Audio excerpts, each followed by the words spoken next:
और सबसे पहले एक रिजल्ट रिलेटेड मैं पूछना चाहूँगी, केमिकल बिजनेस में जो डिमांड सुधरने से टॉप लाइन और मार्जिन्स पर क्या आपको असर यहाँ से दिख रहा है इस अर्निंग्स पर?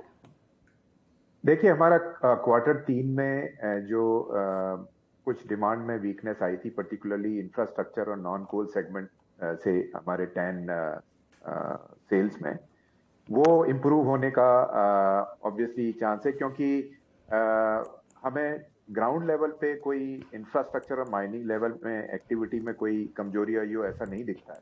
तो इसका मतलब जो Q3 में जो डिमांड लैग हुई है वो Q4 में और आने वाले क्वार्टर्स में पिकअप होनी चाहिए।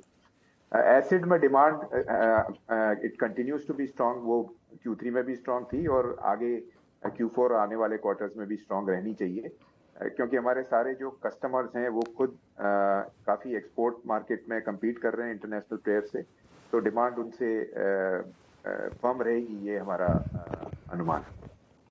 ओके सर, साथ ही रॉ मटेरियल प्राइसेस के ऊपर पूछना चाहूँगी, किस तरह से पैन आउट होता है आपको दिख रहा है करंटली, और ऊपर से कुछ गिरावट देख रहे हैं आप?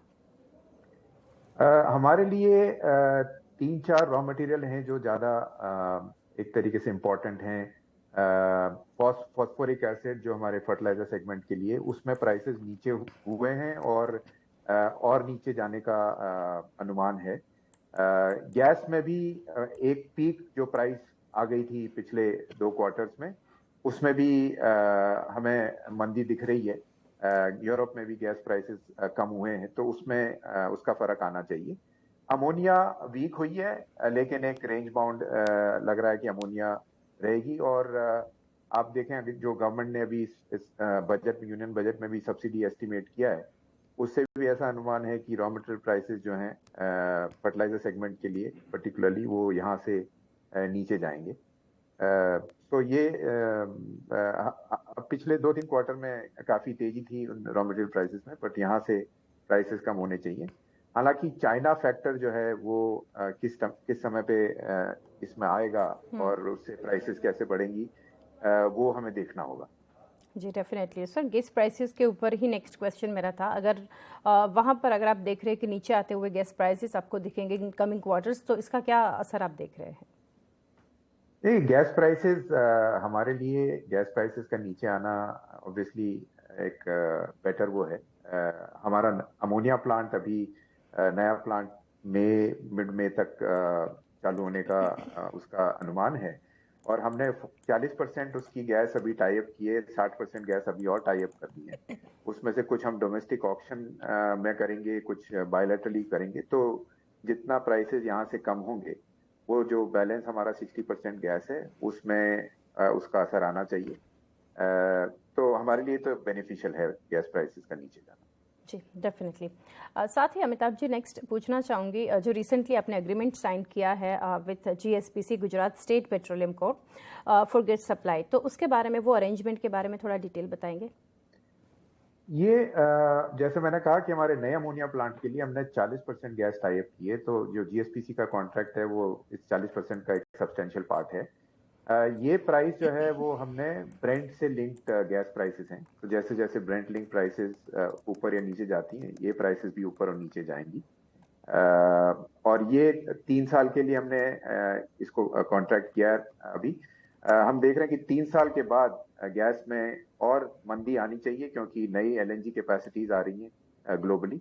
तो अभी ये जो है ये 3 साल के लिए है, और उसके बाद हम 3 साल बाद हम 10 से 15 साल के लिए long term supply tie up कर सकते हैं। ओके सर, अभी बात करते हैं 10 बिजनेस के ऊपर। वहाँ से अगर देखने जाए तो pricing and demand for coming next 2-3 quarters कैसे दिख रही है आपको? जैसे मैंने कहा कि Q3 में जो थोड़ी मंदी दिखी, क्योंकि Q2 मॉनसून के बाद डिमांड पिकअप होती है माइनिंग और इंफ्रास्ट्रक्चर एक्टिविटी में, वो जो लैग था वो कभी ना कभी उसकी भरपाई होना Q4 में या उससे आने वाले क्वार्टर्स में होती दिख रही है। क्योंकि ग्राउंड लेवल पे माइनिंग और इंफ्रास्ट्रक्चर में तो आप एक्टिविटी बढ़ी रही है, और गवर्नमेंट ने यूनियन बजट में भी जो इंफ्रास्ट्रक्चर में कैपेक्स अनाउंस किया है उसका असर नाइट 10 में डेफिनेटली आएगा। तो एक तरीके से टेम्पररी ब्लिप है डिमांड साइड में जो हमें देखना पड़ा Q3 में, लेकिन आगे आने वाले क्वार्टर्स में उसका मैंने जैसे कहा भरपाई होनी चाहिए। और आपको मालूम है कि डिमांड सप्लाई में इंडिया में गैप है, तो इंडिया में इंपोर्ट होता है, तो जितनी इसमें इम्प्रूवमेंट होगी उतना असर हमारे कैपेसिटी यूटिलाइजेशन और हमारे सेल्स में होगा। जी, और साथ ही सर फर्टिलाइजर बिजनेस में कितनी सब्सिडी अभी ड्यू है फ्रॉम गवर्नमेंट करंटली, और आगे चलकर आउटलुक क्या रहेगा सेगमेंट परफॉर्मेंस मूविंग अहेड अगर बात करें तो? देखिए, हम फर्टिलाइजर में सब्सिडी पिछले 2 सालों में हमने देखा है कि जैसे आपको मालूम है कि अभी जो नई स्कीम है उसमें जब हमारा बैग फार्मर को बिकता है तो उस स्टेज पे हमारी सब्सिडी ड्यू होती है। तो हमारे पिछले 2 सालों में सब्सिडी का फ्लो गवर्नमेंट से बहुत ही रेगुलर रहा है। आपने ये भी देखा कि इस पिछले साल मतलब 22-23 में गवर्नमेंट ने सब्सिडी का एलोकेशन भी 2.5 लाख करोड़ तक बढ़ा दिया था। तो उस हिसाब से सब्सिडी में ओवर ड्यू का कोई कंसर्न या कोई चिंता नहीं है।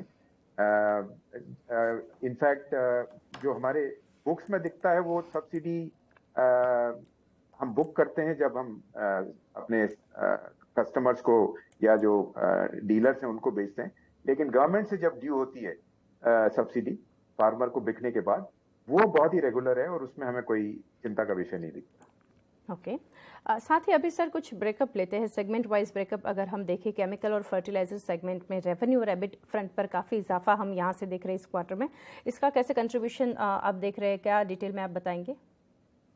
देखिए, अभी तक जो है पिछले क्वार्टर में और पिछले 9 महीनों में केमिकल सेगमेंट करीब करीब 59 से 60% का उसका रेवेन्यू का कंट्रीब्यूशन था हमारे टॉप लाइन में, लेकिन सेगमेंट लेवल पे प्रॉफिटेबिलिटी अगर देखें तो करीब करीब 88-89% उसका कंट्रीब्यूशन था।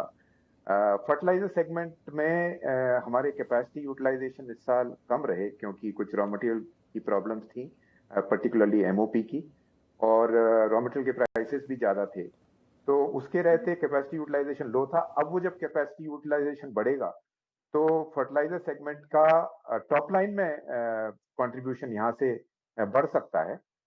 इक्वली हमने केमिकल में कुछ अनलॉकिंग की है सब्सिडी, तो 45,000 टन हमने टैन में डी बॉटलनेकिंग की है और 45,000 टन करेंगे अगले साल, तो उसका असर केमिकल में भी आना चाहिए। पर फर्टिलाइजर टॉप लाइन के पर्सपेक्टिव हो सकता है यहाँ से ज्यादा कंट्रीब्यूट करे, लेकिन बॉटम लाइन जहां तक है वो हमें यही 85 से 80-85% केमिकल सेगमेंट से आने का अनुमान है। जी, साथ ही सर एब्सोल्यूट डेट फिगर जो है करंटली अगर आप वो शेयर कर सके, और साथ ही फर्दर कैपेक्स प्लान अगर कुछ कंपनी के है। हमारा डेट जो है अभी नेट डेट बेसिस पे करीब करीब 1990 करोड़ के आसपास था दिसंबर एंड में। करीब करीब 1500 करोड़ का कैश हमारे पास था हमारी बैलेंस शीट में, तो ग्रॉस डेट का 3500 नेट बेसिस पे हमारा 1990 के आसपास था। अमोनिया, जैसे आपको मालूम है कि हम मई में स्टार्ट करने वाले हैं, तो अमोनिया में जितना हमें डेट लेना था करीब करीब वो हम ले चुके हैं, बहुत मार्जिनल डेट इंक्रीज होगा। टैन गोपालपुर प्रोजेक्ट जो अभी इनिशियल स्टेजेस में है उसमें हम 1500 करोड़ का डेट और लेंगे, लेकिन उस जहां वो डेट लेना चालू करेंगे हमारा अमोनिया का डेट अब जो कैश फ्लो चालू होगा तो नेट डेट बेसिस पे अमोनिया का डेट कम होगा, और हो सकता है कि हम अमोनिया के कैश फ्लो स्ट्रांग रहे तो हम कुछ डेट का रीपेमेंट भी कर दें, और हमारे अगर कैश फ्लोज कंटिन्यू तो हम उतना डेट लें भी नहीं जो हमने प्लान किया है एज अ बेस केस। तो यहाँ से अगर आप देखें हमारी इक्विटी है करीब करीब 4,900 करोड़, तो नेट डेट टू इक्विटी अभी 0.5 से भी नीचे है, और हमें लगता है कि 0.5, 0.6, 0.7 उसी रेंज में नेट डेट टू इक्विटी रहना चाहिए, क्योंकि cash flow they continue to be strong while we are taking additional debt for capex. जी डेफिनेटली। और सर पूछना चाहूँगी नाइट्रिक एसिड प्राइसेस जो है कंटिन्यू टू बी स्ट्रांग, आगे चलकर आउटलुक इसके लिए आपके क्या रहेंगे? देखिए, नाइट्रिक एसिड का एक तो जो रॉ मटेरियल के प्राइसेस हैं वो हम पास थ्रू करते हैं, तो उस हिसाब से अगर रॉ मटेरियल प्राइसेस ऊपर नीचे जाते हैं तो प्राइसेस बढ़ती हैं, लेकिन मार्जिन्स जो हैं वो नाइट्रिक एसिड में अच्छे हैं क्योंकि डिमांड जो है काफ़ी स्ट्रांग है नाइट्रिक एसिड में। हमारे जो कस्टमर्स हैं पर्टिकुलरली नाइट्रो एरोमेटिक सेगमेंट में जो केमिकल के प्लेयर्स हैं उनको उनकी जो डिमांड, जो एक्सपोर्ट सेक्टर से उनको जो डिमांड आ रही है वो बहुत स्ट्रांग है। वो मार्केट में, अंतर्राष्ट्रीय मार्केट में compete कर पा रहे हैं बाकी प्लेयर से। और हमने देखा है कि अभी भी हमने रिसेंटली एक 20 साल का एक करार किया था इनके साथ, आरती इंडस्ट्रीज के साथ। तो वो ये दिखाता है, दर्शाता है कि जो है हमारे दोनों साइड से उनकी वो अगले 20 साल तक अच्छी डिमांड देख रहे हैं। और हमें भी एक ऑफ टेक हमारा में एक अश्योरेंस मिलता है कि हमारा भी अगले 20 साल तक उसमें एक लार्ज कस्टमर से हमें डिमांड कंटिन्यू आती रहेगी। तो ओवरऑल ये जो चाइना प्लस वन फैक्टर का असर है वो दिख रहा है डिमांड पे। और सप्लाई साइड में हालांकि अभी इतना इजाफा नहीं है, इसलिए हमें लगता है कि अगले 3 से 4 साल में ये प्रोडक्ट में डिमांड स्ट्रांग रहेगी जब उतनी सप्लाई नहीं है मार्केट में। जी, और अमिताभ जी, लास्ट क्वेश्चन रहेगा ऑन बजट। शुरुआत में आपने जैसे मेंशन किया है, बट अगर डिटेल में जानना चाहे तो जो अनाउंसमेंट्स हुए रिलेटेड टू सेक्टर, कहाँ तक आपको लग रहा है हेल्पफुल रहेगा? बजट में सभी सेक्टर में हमें हेल्प मिलेगी। इंफ्रास्ट्रक्चर में ओवरऑल कैपेक्स जो गवर्नमेंट ने अनाउंस किया है उसका असर टैन की डिमांड पे आएगा, क्योंकि इंफ्रास्ट्रक्चर और माइनिंग ये दोनों सेगमेंट जो हैं बहुत ही स्ट्रांग हैं जिस तरीके से गवर्नमेंट ने प्रोजेक्ट किए हैं। दूसरा, कृषि में और फर्टिलाइजर बिजनेस में आपने देखा कि काफी बजट एलोकेशन हुआ है एग्रीकल्चर रिसर्च में, एग्रीकल्चर आउटले में। और उसका असर हमारे जो क्रॉप टेक प्रोडक्ट हैं, जो वैल्यू एडेड प्रोडक्ट्स हैं, उस पे आएगा, क्योंकि गवर्नमेंट का फोकस भी है कि हर क्रॉप में किस तरीके से जो है उसका यील्ड इंप्रूव किया जाए। और हमारे जो प्रोडक्ट्स हैं वो क्रॉप स्पेसिफिक हैं, उनमें 10 से 15% बेटर यील्ड फार्मर ने विटनेस किया है। तो इन प्रोडक्ट्स को और हमें बढ़ोतरी मिलेगी। लाइकवाइज हमारा जो आप देखेंगे, अगर जो फार्मा सेगमेंट है जिसमें हमारा आईपीए जाता है और हमारा फार्माकोपिया सेगमेंट में हमारे प्रोडक्ट्स हैं जो Indian pharmacopoeia, US pharmacopoeia, British pharmacopoeia को मीट करते हैं, उसमें भी गवर्नमेंट का हेल्थ सेक्टर में जो एक्स्ट्रा एलोकेशन हुआ है उसका असर आईपीए के फार्माकोपिया सेगमेंट में भी आना चाहिए, जहां हमारे मार्जिन्स बेटर हैं compare to normal segment. Okay.